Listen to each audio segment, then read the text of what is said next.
বিল্লাহি মিনাশ শাইতানির রাজিম। বিসমিল্লাহির রহমানির রহিম। শহীদ কাফেলা বাংলাদেশ জামাত ইসলামী কর্তৃক আয়োজিত আজকের এই অবস্থান কর্মসূচিতে উপস্থিত আছেন বাংলাদেশ জামাত ইসলামের কমিয়াট উপজেলার সম্মানিত আমির জনাব ফখরুল ইসলাম মিলন ভাই। আরো উপস্থিত আছেন উপজেলা জামাতের সেক্রেটারি জনাব ইয়াসিন ভাই। আরো উপস্থিত আছেন আমাদের বিভিন্ন পর্যায়ের নেতৃবৃন্দ।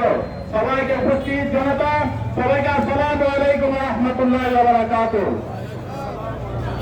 আমরা দীর্ঘ 70 বছর এভাবে কোন অবস্থায় এভাবে দাঁড়াতে পারি নাই। আমরা অনেক ত্যাগের বিনিময়ে আজকের স্বাধীনতা পেয়েছি। আমরা অনেক ত্যাগ করেছি বিগত বছরগুলোতে। আমাদের জনগণ, আমাদের বিভিন্ন পর্যায়ের কর্মীরা কবিহাট ওপেন চলাফেরা করতে পারে নাই, বিভিন্ন এলাকায় চলাফেরা করতে পারে নাই। সকলের বিভিন্ন পর্যায়ে আমিও নিজের ব্যক্তিগতভাবে অনেক ক্ষয়ক্ষতির সম্মুখীন হয়েছি।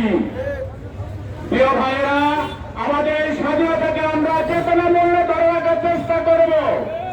আমি কবিহাট সাহিত্য সংস্কৃতি সংসদের পক্ষ থেকে সকলকে মোবারকবাদ জানিয়ে আমি আমার সংক্ষিপ্ত কথা এখানে শেষ করলাম। আসসালামু আলাইকুম ওয়া রাহমাতুল্লাহ।